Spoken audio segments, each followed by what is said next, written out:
everyone. I hope everyone has had an excellent week.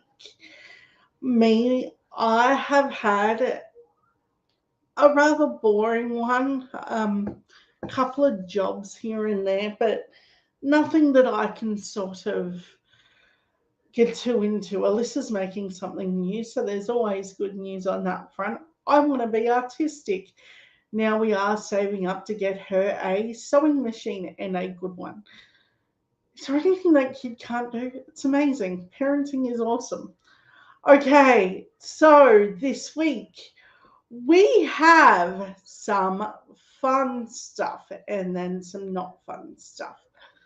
Okay, so let's start off with doing a quick sound check. Yes, you should be able to hear me. I do have a tiny cold because there is a toddler that I do take care of, and toddlers catch everything. That's all that needs to be said, doesn't it? Okay, we do have a messy situation of the Liberal Party.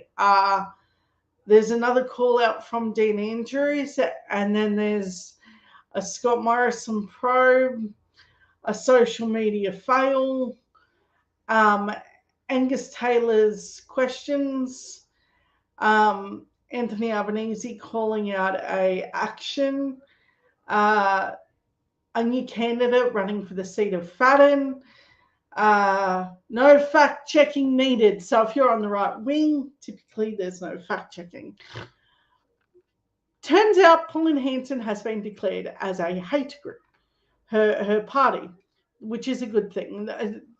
I'm hoping this means that you can deregister her now. That's what I'm hoping. Okay, we're going to discuss an elderly woman that was brutally tased by the police.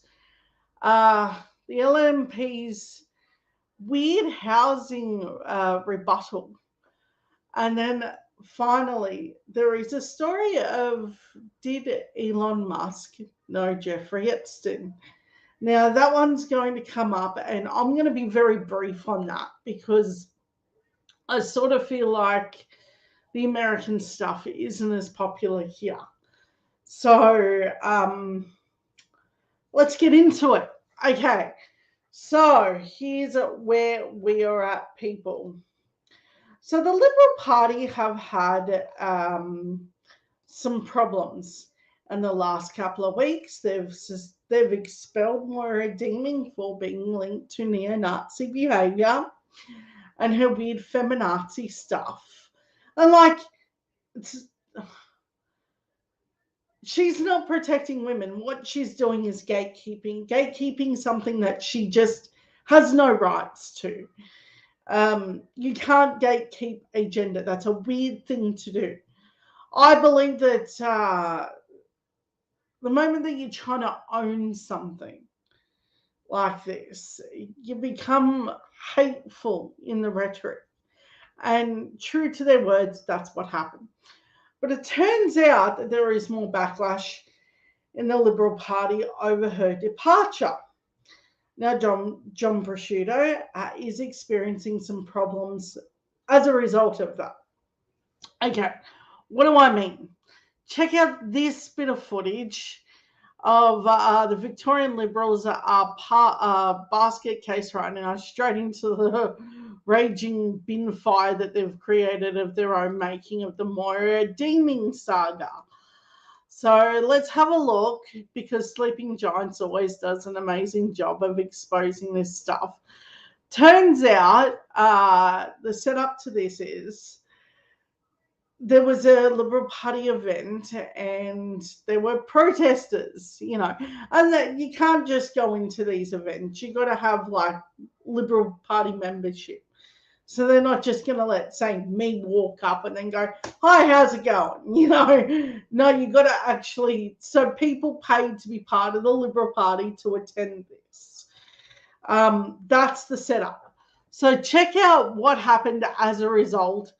50 seconds of just madness. As Liberal leader John Prosciutto walks to the podium, rank and file members walk out. A standing ovation and applause was overshadowed by boos and heckling from members wearing Moira Deeming masks. Now, come on.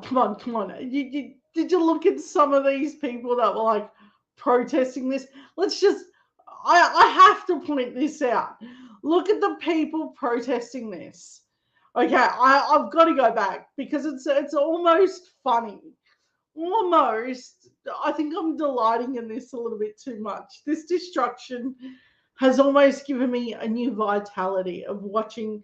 I was hoping that they would die out, but this is just amazing. Okay. As Liberal leader John Pesutto walks to the podium, rank and file members walk out. A standing ovation and applause was overshadowed by boos and heckling. Yeah, I don't think we're going to be too worried about this lot just not rocking up. I mean, okay, this is weird, but it gets weirder. It's not just from members wearing Moira-deeming masks. These people! It's a clear sign of the rift that has been plaguing the Victorian division surrounding the treatment and expulsion of Upper House MP Moira-deeming. But the decision has raised questions about his ability to lead the party's reform. John Pesutto is talking about everything that's happened in the last 40 years in the Liberal Party. Slaw, everyone's fallen asleep and left.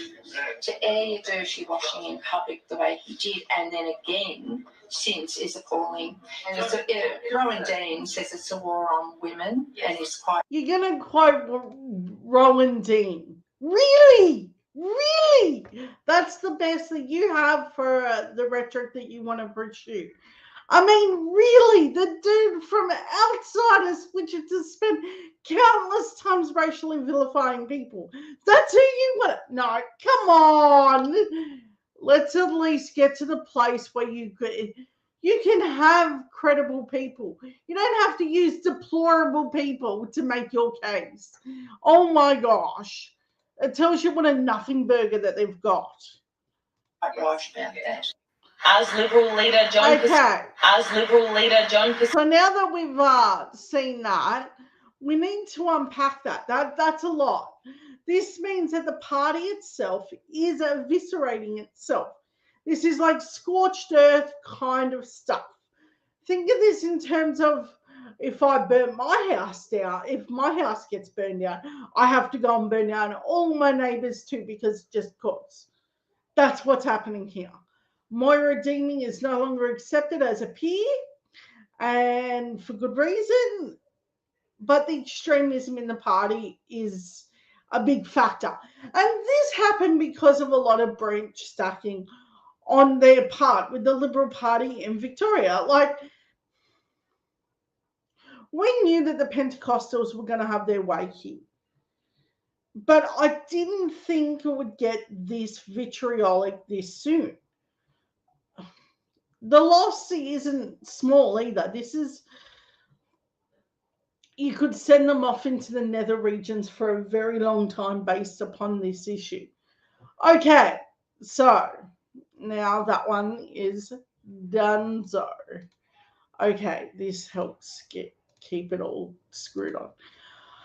Okay, Dan Andrews has again, because now that we've discussed Moira-deeming, we have to talk about the sort of shit show that follows it. Now, Dan Andrews has yet again had to defend the drag queen story time and more. Now, the reason, if you're thinking for a single moment that it's not something that needs to be defended, think about this, how hard it is to get people to read to children in a library, to volunteer. Now, we have had different types of performances done by people for decades. We've done performative arts where they wear whatever they want and then they do whatever they want. They're not disturbed by the dress up. They're disturbed by that person possibly being bi or trans. They're not telling the children any of that stuff. But it's the adults sexualizing children in that moment by making it about that stuff. This is just lovely people reading a story to children. Once again, I have to point this out. I'm not afraid of people reading a book to children. I'm afraid of the people that are threatening violence for that action. That's what scares me more. And if you're not horrified of where that's going, take a look on my Twitter feed today of a church pastor threatening to shoot people in the head for this very sort of action. So don't ask where this is now. Ask where it's going. This is an escalation point. They're not going to stop here. It's like when they did Wade versus Roe. They weren't just going to abolish abortion and ruin women and men's lives. They then systematically look at contraception, sex, marriage, and a whole bunch of other things, even down to whether same-race people can marry. Do not think that this is what the right constantly pretends like the left has this slippery slope agenda. Rather than just having someone reading a book to some kids, that's as far as it goes. That's not where they're going to just go. It's a slippery slope on their side, quite literally, to the point that they're now threatening to shoot people in the head in the US. That's not hyperbolic. These people are meaning harm. And I don't doubt the veracity of those sorts of claims. I know that because I've watched the US shootings for a while. So don't think that this is where it's going to end. Understand that this is the picket line we have to make. We have to make sure that there is no room for this, that we will not Americanize the idea that violence is our only way out. Nor will I want to perpetuate the idea that you can be violent to someone based upon their sexual identity or any form of pronoun that they go by. It's disgraceful. And that doesn't help anyone in society. So it started out small, like which bathroom people were using. And that's where it sort of started, around the same-sex marriage debate. They weren't done with, oh, you made same-sex marriage a thing, so now we're just going to dismantle gay people and pretend like it's a whole agenda. So it started when same-sex marriage was legal. From there, that was the opening that they wanted to be hateful and openly. And Trump was their messiah to do it. Understand, and as we speak, Donald Trump Jr. wants to come here and do this and then call it some woke agenda. So understand what we're calling out. We're not just saying enough. We're saying, fuck no, this is not happening. Your hateful bullshit is done. We are done. If you want to threaten violence and you want to be stupid, let's play the game of who's going to come out worse off from this. Let me tell you, Australia does not put up with this. The Americans can go and trash themselves. Hell, go nuts. But I'm hoping our immigration department is looking at Don Jr., realizes he has too much coke in his system and then he can't live without it if he's here, and goes, okay, there's probably a lot of drugs on the fellow. So I'm hoping that's enough for him not to be brought here. His videos are already very vitriolic. And I have written to the people that the event planners that are planning to have him at their events. And they're taking the stance of, well, we can't really control, the voices that we hear on this. You can say no to hateful money. You're just choosing not to. That's where we're at. So let's check out how Dan Andrews approached that. Okay.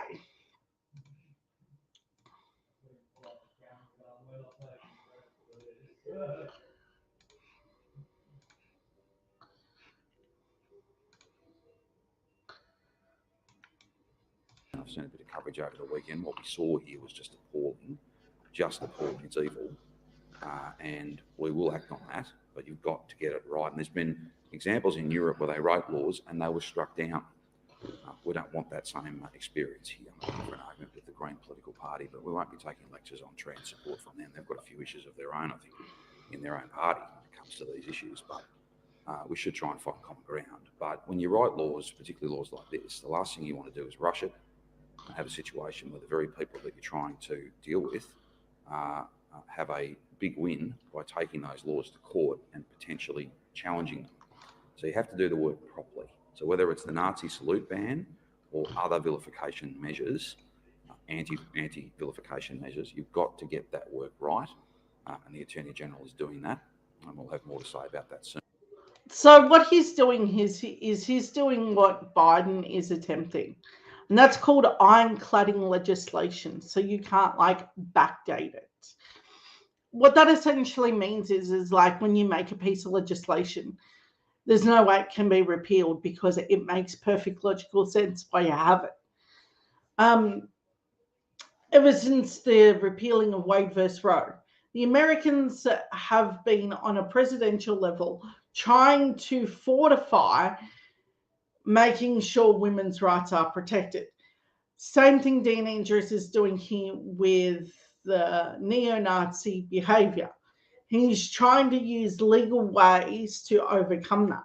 For instance, in Germany, you cannot have anything that promotes Nazism as a whole. That is a crime. So if you do that, you get into trouble. I don't know what each of the specifics are around that, but I know that you cannot have it. And this is ironclad. This is like you can't, it's an unmovable force.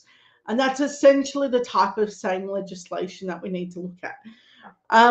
He's right. Europe does have a lot of problems with this sort of thing, but there is hope. Okay. So next we're going to talk about a Scott Morrison probe. Now, I wonder if they are going to have a serious looking into Scott Morrison's possible acts of fraud. Now, if you think for a moment that they weren't criminal, take a look at any moment that they had where you could almost see that things weren't good at all. There was just money being fisted out, and somehow they were. There was next to no oversight to this. And I remember saying in 2019 around that election, I was like, they've done so much here. They're essentially cooking the books. And it's going to be near a decade before we find out exactly what they did. I have no idea if there's a statute of limitations on this sort of stuff. But there's definitely something in the fact that Scott Morrison definitely committed a type of fraud on the Australian people over the 5 ministries. And that evidence is growing by the day. And there needs to be a point of accountability. Like, we can't just have a hearing on this and then have it go, well, what did we learn from this? No, it has to be way bigger. There has to be a repercussion. Otherwise, much like what you're looking at with Trump, the crimes get so big that you can't unring that bell. You can't have a two-tiered justice system. For a long time, we've known that aristocrats and people in power have had a two-tiered justice system. But never has it been so galling as what the Conservatives have done over the past 30 years. Everything from a break-in at the Democratic National Party to, you guessed it, posing as ministries where the Australian public was not aware that you even held them. Now, there's been no accountability for any of it. To try to rig an election, you have the amount of fraud that was involved in selling the idea of Brexit to the Britons. To me, when I look at what's happened here, there has to be like some level of conservative blowback, not just not electing them. I mean by physically getting the law involved and saying, nah, you've not only have you screwed the pooch on this, but there needs to be real jail time. Like you need to see the inside of a cell. You perpetrated something so dark and awful on this public. If he doesn't get in trouble for this, what else are they going to pull? Robo-debt should have been it as well. Robo-debt, there was over 2,000 lives lost. Understand the severity of that type of a legal system. There were real things here that need real responses. Responses that I'd like to say exist. In our very, we've been led to believe that there is no two-tiered justice system. But you ask any lawyer and you know that that's not the case. You know that if you've got enough money and enough buddies, a lot of things can go away. But this is like Christopher Skase levels. You know, it's wrong. And there needs to be a point where we go, no, you've gone too far. So my opinion to this is, let's see what they do. And if they don't do it, and if Labor don't pounce here, if the left cannot look at the justice system and then go, let's get it together, let's make them accountable, you would be doing these countries the biggest disservice in history. You will be confirming every poor person's very nightmare every day, that they can steal millions from the coffers of the public for nefarious means, like little funds and trusts, like an 18 million trust for the Governor General that he never should have had. Now, I don't know if he received that, or the Great Barrier Reef Fund, or the one where they had this Paladin scam on Kangaroo Island, a little tiny shed. Just robo-debt, a whole kit and caboodle. You got to have accountability. If you tell people that an election is rigged and you commit that kind of fraud on people knowing damn well it wasn't, there should be accountability. So whatever we're looking at, I ask you today, if you're from the left, right, or centre, you need to be damn well sure there's accountability. Now, if this was someone on my side, I would demand blood. But the very fact that we've gotten so used to what they did, and we've almost sat in silence and said, oh no, this is just what conservatives do. It's not. None of this is normal. Understand that. Okay, so this is another one that I'm going to show you.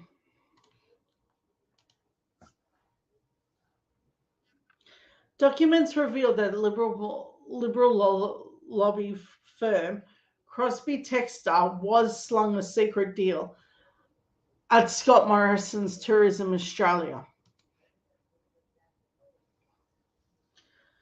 This is exactly where we need to be looking. This is our blueprint, and their fingerprints are all over it. We have the Waterfeth in Menindee, Barnaby Joyce, like Jamland for Angus Taylor. We have fake Rolex watches for Stuart Roberts.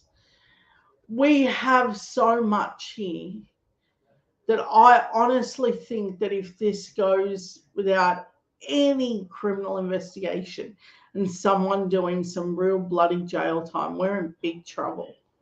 Really big trouble. Okay.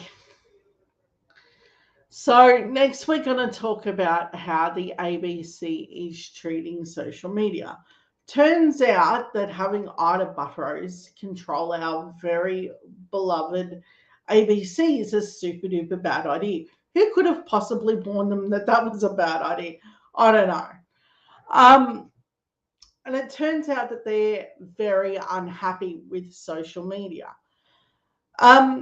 I was watching an American, Brian Tyler Cohen, discuss the very real likelihood that since Elon Musk took over Twitter, of how much of a cesspool Twitter has become, and how Facebook's algorithm basically leans towards the right. And these algorithms have basically shut it out. But even though it leans towards them, and they get a lot of support that way via the algorithm, they can't avoid everything. What did ABC do in response to that? We have Andrew Probyn complaining about this very case. This isn't the first time. There is a hot mic moment of David Spears on this very topic, where he discusses that he doesn't go on Twitter at all, because even with it being biased and in their favor, they are still pissing themselves like tiny little snowflakes. They cannot handle it. They just want the massive echo chamber of, oh, good job, slow clap. They don't want any pushback. They don't want to be told what real journalism should look like. They don't want to be told that they should not be part of the conservative arm. But that's exactly what happened. Thank you, Fox News. You screwed it. And that's exactly why this is what it is. So listen to this 12-second take from Andrew Probyn. I'm not particularly active on social media. In fact, I've got out of social media because it's such a putrid place in many parts. But that's the pressure that the government has to be. Yeah. So this I'm not particularly active on social media. So they're going to push to make sure that everyone else is limited because they can't do it. We have been actively banned and shadow banned and everything else that you can. I can tell you now, my algorithm would be a lot better if I was, say, someone like Stephen Crowder or Ben Shapiro. They're not doing anything of substance different to me. But I don't have right-wing money. And I don't have someone like Elon Musk pushing me up there. I don't have YouTube loving me. That's not how this works. I don't have them pushing ads on my videos. Why? Because they're not interested in my content. And it's not for lack of trying on my end. It's because they're not trying to be fair and balanced. The very thing that they base themselves on, fair and balanced, they never quite accomplished. And that's where we're at with them. Okay. So, turns out that there are questions for Angus Taylor. He has not answered the questions on housing supply. Now, as a typical conservative, they don't know how to answer questions. They will demand that the left have all these economics degrees and everything else, and will show that they do, even though they don't come with anything of substance on their own side. Their attacks always come up short to anything that you can bite into. I wouldn't mind a good opposition, actually. A fair opposition that wasn't helped by media.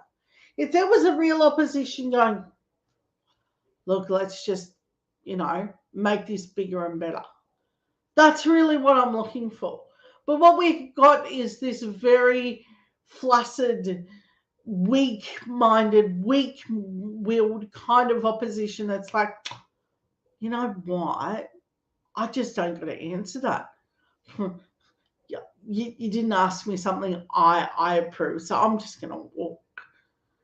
They literally had they all but interviewed stairs that Dean Andrews tripped down.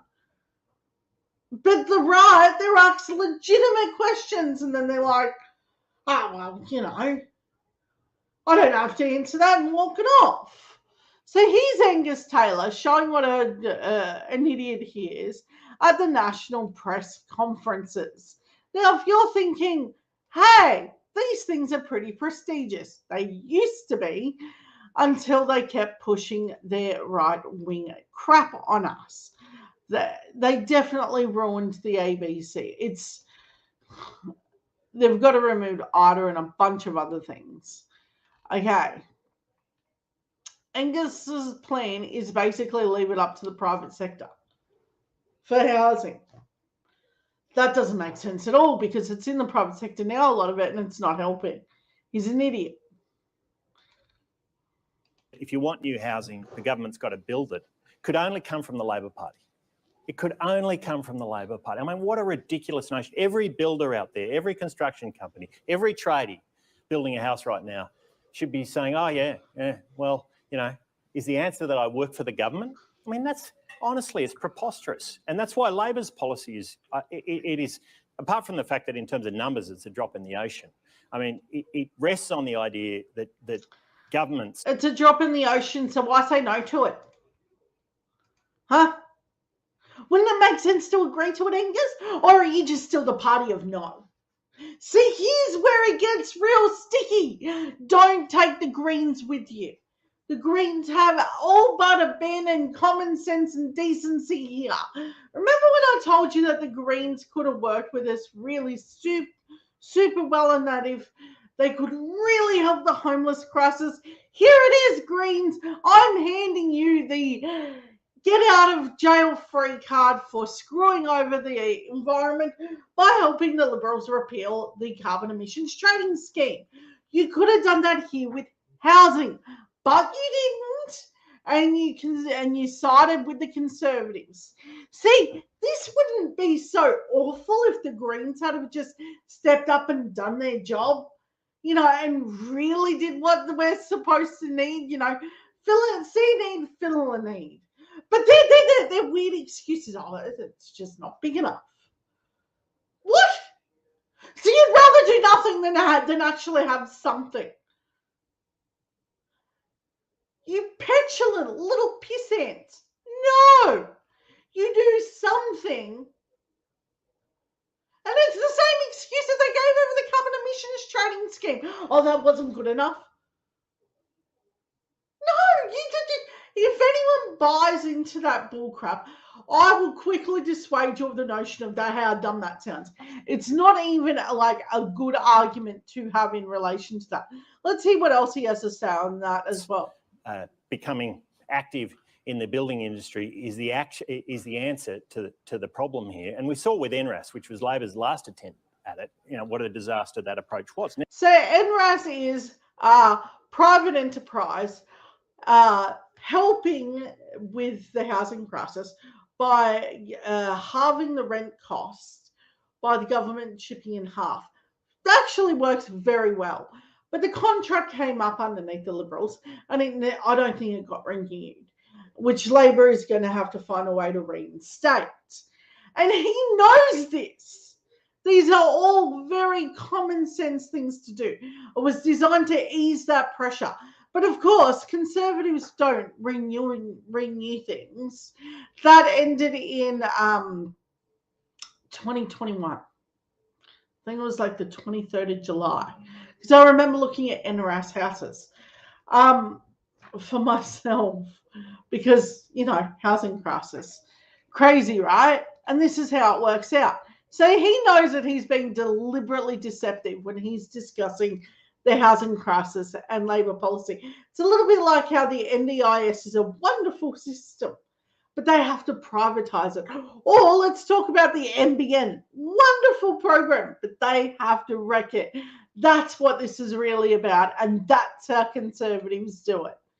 Now, the key is, and this is the point I was making about city deals, they are all about activating the private sector to get on with the job alongside sensible targets. The private sector, He's just wanting to rely on the private sector because, according to him, there was no crisis prior to Labor getting in. I call bullshit. Everyone's going to call bullshit. Private sector is not your answer. If it was your answer, it wouldn't be this far inflated. But no, it was good to hide those numbers before the election and then have it dribble out after the election. Oh, and then say, well, isn't it Labor's fault because you got them to delay the inflationary numbers? Come on, we're not born yesterday. We know what you did. Targeted infrastructure from government, and it's about your priorities. I mean, it's good to see Bridget McKenzie here, who is... Bridget McKenzie. He's going to quote Bridget. Jamland. No. This guy should be in some sort of criminal investigation for poisoning wetlands. Have a look into Jamland, and he's going to turn around and tell people how to fix their housing crisis through private sector. He's a joke. You can't take anything that he says seriously, for real. Passionate about making sure the $120 billion infrastructure pipeline is going to the right project. He has no idea what Bridget McKenzie does. They had 9 years to fix this. Instead, that they were selling off houses that were for social housing. See my point? They're a bit disingenuous here. But it wouldn't be so stingy if the Greens weren't helping them. I wouldn't be so pissed if I could happily watch them be the shit show that are if the Greens were at least on the homeless and DV people sides, where we know that we've got Labor setting aside a certain amount for homeless and DV victims. It's incredible that we're still having this discussion. Incredible. Yeah, it's not as big as what I wanted. But baby, when you start to build and it becomes bigger and bigger as the years go on, it can be built onto. Just like the carbon emissions trading scheme. That was the stepping stone. And then you could build on it. Policy after policy. You know, thinking smart. But Green voters aren't willing to go there with this. Of course not. You know, they would rather do nothing than pretend like they're really going to fix everything. Ridiculous. Okay. Next one, we're going to have ALBO calling it out. So the seat of Fadden is held by Stuart Roberts. It has been reported that Stuart Roberts intends to resign. He has not shown up for the last 3 days of Parliament. And as a result, no snap by-election has been called either. But as we're moving down the road, ALBO has had to say, well, look, you haven't turned up to work, you haven't done any work for your constituents, and you haven't called the election either. So let's hear from you. But of course, nothing. Okay, Prime Minister Anthony Albanese criticised Liberal MP Stuart Roberts for failing to attend Parliament, despite continuing to be paid as a shadow minister. Mr. Robert, the federal member for the Gold Coast seat of Fadden, announced this month that he would step down from politics to focus on family. But he has yet to formally resign, which Mr. Albanese said was totally unacceptable. Okay, but he continues to be paid and a representative of the people of Fadden, and they deserve better, Mr. Albanese said. This is something where when you do this, you've got to resign. You can't just muck around with this. So there's that. And then there's this. There is someone running that I personally engage with on Twitter. She is the Labor candidate for the seat of Fadden. I give you B. Belinda Jones. I have been following Belinda Jones for a substantial amount of years. And she has spoken policy with me for at least the past 5 years. I want to congratulate on Belinda Jones for running, and I want to hope that she wins the seat of Fadden. But looking at polling, this is a deeply blue seat. In fact, it's so deeply blue, getting a swing in her favour is going to be difficult. Belinda Jones, though, does talk policy. So you can go and find her on Twitter, and she will talk policy with you over the seat of Fadden. She's doing talking a housing policy and more. So, or if you are in the seat of Fadden, where Stuart Roberts is set to resign and still receive a paycheck for, reach out to Bea, spread her word, because she is deeply popular. But I don't know how popular she is in the seat of Fadden. Like I said, Stuart Roberts still holds that at a 63% popularity, which is a crazy number. I think that's a crazy number for a guy who had illegal Rolex watches and more. I mean, I personally wouldn't vote for the guy. It's like Barnaby Joyce. It's like having all the wolves, watch over the hen houses. It's a terrible idea. So it turns out Warren Mundine has pulled yet another stunt. As you know, if you go to my Twitter, and I refer to this a lot because this is something that comes up, he does engage with people regularly on Twitter. But Warren Mundine has done this very insidious thing and made a claim about an Aboriginal man with no fact-checking required. He got a man to say things from a very prominent Indigenous family, claimed that he was, to vote no on The Voice. Now, we know that Warren Mundine has no values, no core values that matter, nothing that would help his community go forward. He is the 2.0 of Mark Latham, basically. And yes, the left does have its problems. Mark Latham is the hanger-oner of everything shit that the left could have ever invented. When I look at Mark Latham, I think, God, it's awful that he's with Pauline Hanson, but worse that he started with us. So let's take a look at what Warren Mundine did. Bloody idiot. Okay, Mundine and Jacinta Price falsely claim this man as Vincent Lingieri's grandson to push the No campaign. They gave this gentleman a speech and everything to vote no. This gentleman has no connection to these people whatsoever. No fact-checking needed, because why would you do that? Because conservatives, that's why you don't do it. I mean, but I mean, this is... I'm not shocked that they do it anymore. I'm just mad that this isn't caught more often. This man didn't even know what he was talking about. He had no idea what it was for. He just read the speech. There's no connection in this man.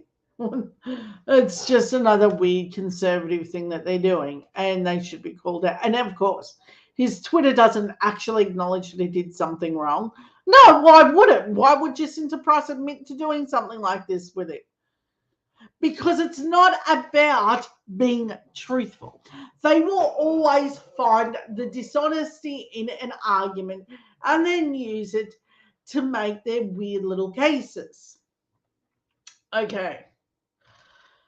Turns out Pauline Hanson is declared a hate group.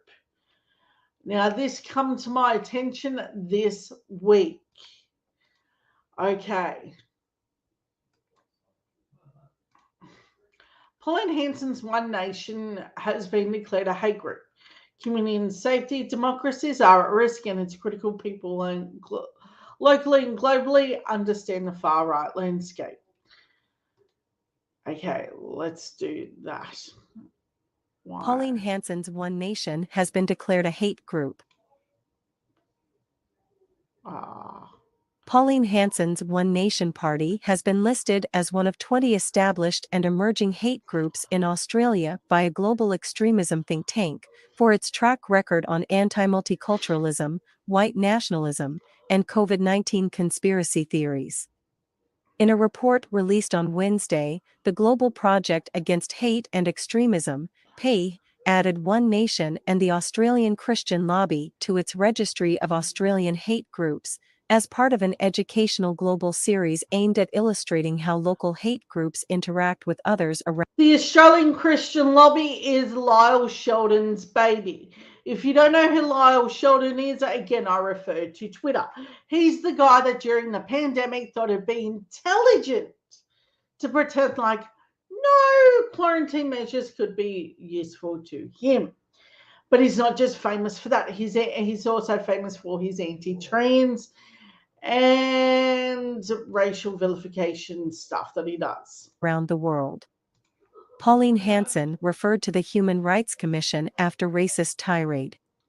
Wendy Via, the report's author and co-founder of PHON, said far-right extremist movements, like those listed in the report, inspire terrorism, mass killings, and rights-restricting policies around the world, and they're increasingly interconnected. Community safety and democracies are at risk. It's critical that people, locally and globally, understand the far-right extremist landscape, how it operates, and how the dots are connected within countries and transnationally in order to counter the threats from these groups, Via said. In its Australian report, the think tank describes One Nation's ideology as one centered around anti-immigrant, anti-Muslim, anti-globalist, white nationalist and conspiratorial sentiment. The report goes on to detail how the party, through Senator Pauline Hanson, runs on a broadly populist and protectionist platform, couched in claims that other political parties are out of step with the rest of mainstream Australia. It also offers readers a speedrun of Hanson's headline acts of racism and white nationalism, including an incident in 2017, when she wore a burqa into Question Time before tearing it off during a speech she tried to use to get the religious garment banned. The One Nation leader has a checkered track record on racism, stretching all the way back to her maiden speech to Parliament in 1996, where she ranted about the reverse racism that offers Indigenous people of Australia privileges over other Australians. Earlier this month, Hanson was referred to the Human Rights Commission after she told Green Senator Marine Faruqi to piss off back to Pakistan on Twitter, and later delivered a broadside defense of the slur on the Senate floor. It's incredibly disturbing to see a growing number of groups boldly advocating for a white ethnostate in Australia, said Heidi Bay-Rich, a co-founder at PHON. There is no doubt that the racism and bigotry that Trump unleashed in the US has influenced and emboldened that same sentiment as far away as Australia. And Hanson isn't the only figure with one foot in Canberra to find itself on the PACE list. In among various neo-Nazi organizations and white nationalist hate groups lies the Australian Christian Lobby, ACL, which is described by the PHON as one that is fiercely anti-LGBTQ+, and denies the existence of transgender people. Religious freedom means trans students still face threats of expulsion. The report also highlights the group's deep ties to state and federal politicians, and its relentless lobbying efforts in Canberra. Among the most recent was the Religious Freedom Bill, which failed to pass earlier this year, and could still allow for religious schools to expel students on the basis of their gender or their sexuality. The bill became the source of major rupture in the former Morrison government, and exposed a grab bag of cultural fractures in Australian politics. Namely, the influence with which Christian lobby groups, like the ACL, have come to bend leaders in Canberra at will. The PACE Australian report emerges as the second installment of the series published this year, after the think tank, started by Southern Poverty Law Centre alumni, released a similar resource on Irish hate groups in August. Even then, the report's authors say their findings in Australia are very likely understated because they haven't included larger international racist skinhead organizations, like Combat 18, the Hammerskins, and Blood and Honor, which are each active in Australia, and other neo-Nazi groups that have recently been banned. Though these groups no longer exist in Australia, it is very likely that former members are involved in other far-right groups or activities. Follow John on Twitter. Read more from Vice Australia and subscribe to our weekly. Okay, so that shows you why that happened. That makes perfect sense to me that the Australian Christian Lobby and Pauline Hanson are declared hate groups. Remember, hate is always going to be there, but how much you let it thrive and survive is up to society to do something about. Remember, it is a personal choice to keep that in the limelight. People like Trump and Pauline Hanson feed off positive and negative reinforcement. Understand that they will continue to do this. This isn't if they continue what they're doing. It's a case of when. They even fundraise off it. So it's an awful part to it. Okay, so next thing that we're going to talk about. A 95-year-old woman was tased. A 95-year-old woman in New South Wales with dementia and a walking frame, walking very slowly, was tased at a nursing home. All of those things together sound insane. Her skull is fractured. She is in ICU. But here's where it gets a little bit more fucked up. Listen to what the police commissioner said in relation to this. She wishes to not view the video of this extreme footage taking place, because why would you watch the footage of the actual event when you can downplay how severe it is to taser a 95-year-old woman with a walker in a nursing home because she had a knife? There's something incredibly wrong with policing. There really is. If they can't handle this, they need to be finding new work, and she needs to go out with them. She's not willing to do the work to even view what's going on.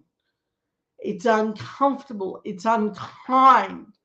There is a family that will mourn the loss of this woman. It's now at the point where I don't think she's going to survive. They fractured her skull.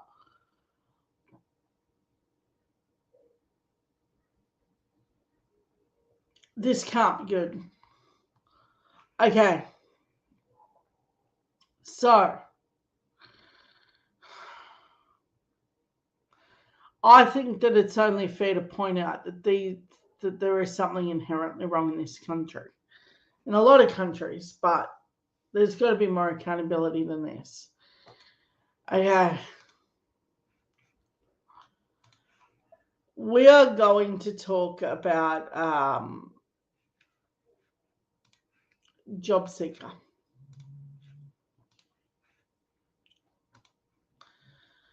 So, it turns out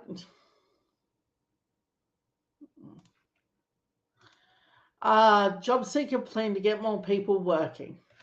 We are at an all-time low of unemployment numbers, 3.5%. It's the lowest, near the lowest that it's ever been.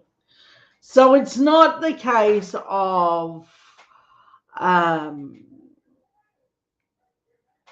getting that enough people aren't working. Is that poverty is creating these moments where it's near impossible for some people to get a job. It's not there. They've got to create the jobs. And you know, one way of doing that, I don't know, passing a housing plan, expanding on many other climate policies that Labor have, raise the rates, wages of some real workers. Yeah. Actually agree to some of Labor's infrastructure programs. That would be a good way to start, but Dutton's not interested in any real work. He's interested in things like robo-debt, where you punish the poor people, not actually help them. They're despicable at every cause, And even in the headline, you can see that it's research says that their plans never work. Okay, they want them to do more work for the doles, hours without being work more hours without it impacting their job seeker payments, and may lead to many recipients working more, new research suggests. Opposition leader Peter Dutton said instead of lifting the base rate of job seeker by $40 a fortnight, they should make it easier for job seeker recipients to work more without financially being penalised. No, it's the answer is more jobs. These people are idiots. They have no idea how to run an economy. And I find it weird that we still need to engage them like they're a legitimate party. Okay, last story for the evening. Elon Musk and his links to Jeffrey Epstein. Now, this one I had to say I was not pleased about having to talk about, because Jeffrey Epstein is, by all accounts, one of many people that partook in some very nefarious things. Ghislaine Maxwell sits in a federal prison as a result of these particular crimes. Understand that there is a lot of famous people linked to this kind of thing. This manages to garner a lot of headlines, because it's sex sells, even if it is to children that they're talking about. Somehow it does, and there are always a lot of women, children involved in this. Okay, Wilmington, Delaware. The US Virgin Islands has subpoenaed Tesla Inc. Elon Musk documents in its lawsuit accusing JP Morgan and Chase Co. of helping enable sexual abuses by the late offender Jeffrey Epstein. The subpoena, issued 20th of April, came to light on Monday as a request by the Virgin Islands to serve Musk an alternative means because he'd been unable to locate him to serve him. Because rich people can avoid subpoenas because they got more money than common sense. He could go to the moon and we couldn't stop him. The US territory did not seek to question Musk under oath, and its effort to subpoena him does not implicate him in any wrongdoing. Because not yet, they need to question him at some point. But that is a developing story, and I'm hoping some answers will be given so some victims can be given some peace. Okay, sorry for my very cold sounding week. This is what you get for playing with toddlers. As fun as they are, this is the backdrop. Okay, I want to thank you, and I want to say have a wonderful night. I will see you same time, same place next week. Thank you. Huzzah! Night.